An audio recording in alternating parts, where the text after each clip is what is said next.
Hi everyone, today we talk wild fermentation and wild spirits.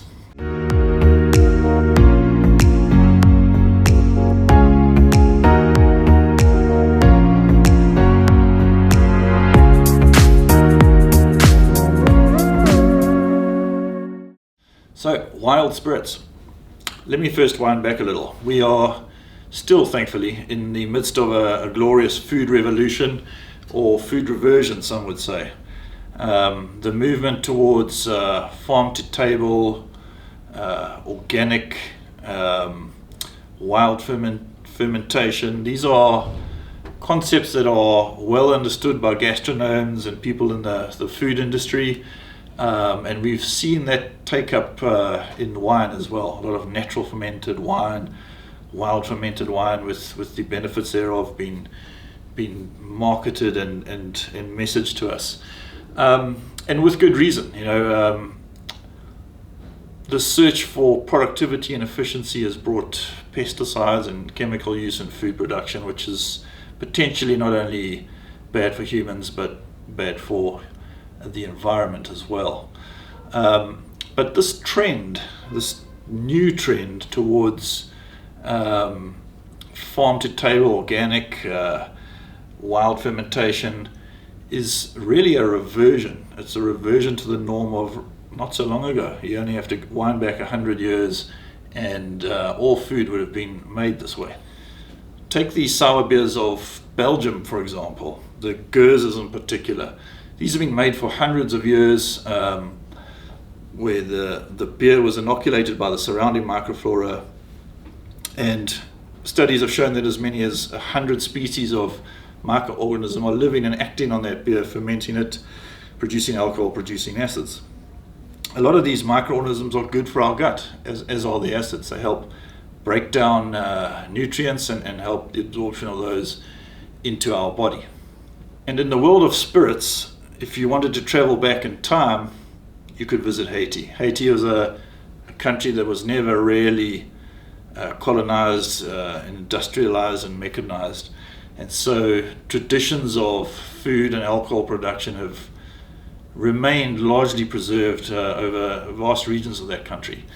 The local spirit known as Clarin is as wild as it comes.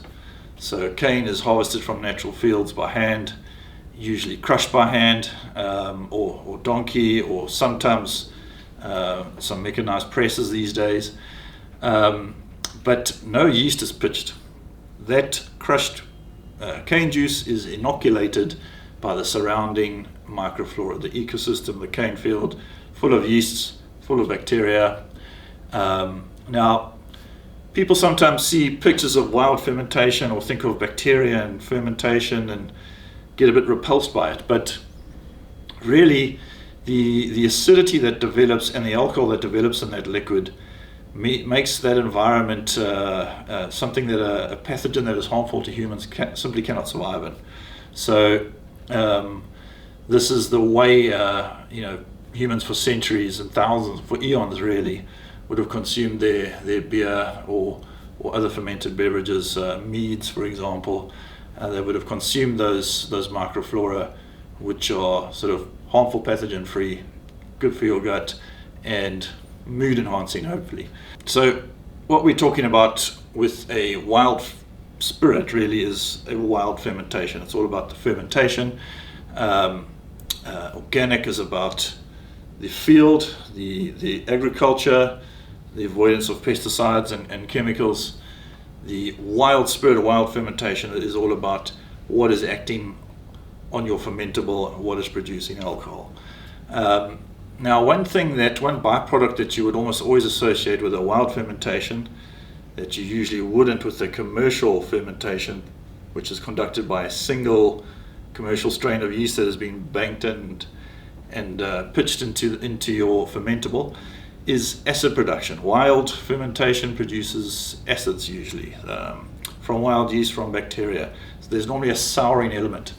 And the importance of that in wild spirits, and especially as it applies to rum, is that those acids during distillation, once that fermented molasses or cane juice is being distilled, those acids from fermentation combine with the ethanol and produce esters, which are a wide range of flavors and aromas that can be hugely esoteric, really interesting, and are very hard to derive any other way.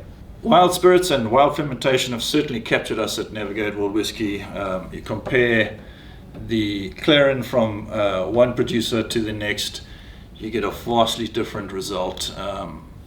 It's a combination of sugarcane varietals and the microflora in that region that have acted on that fermentation, and combined with different distilling methods yielded completely different spirits. Let's go over to Jamaica, Hamden from the Trelawney region. Is this a wild spirit? It's a molasses-based spirit.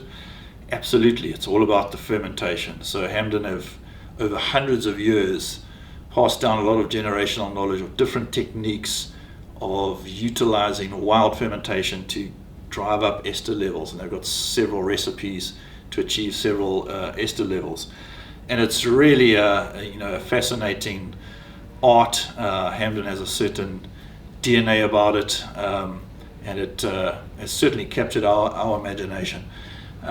It's fair to say at Navigate World Whisky we are wild spirit fans.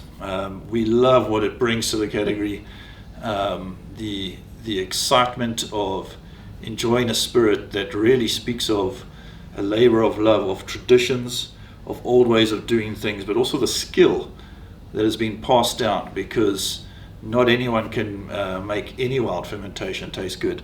It really does combine the skill of the artisan with what is on offer from nature. And for me, that is more than just the romance of wild fermentation, the flavors that come through from that.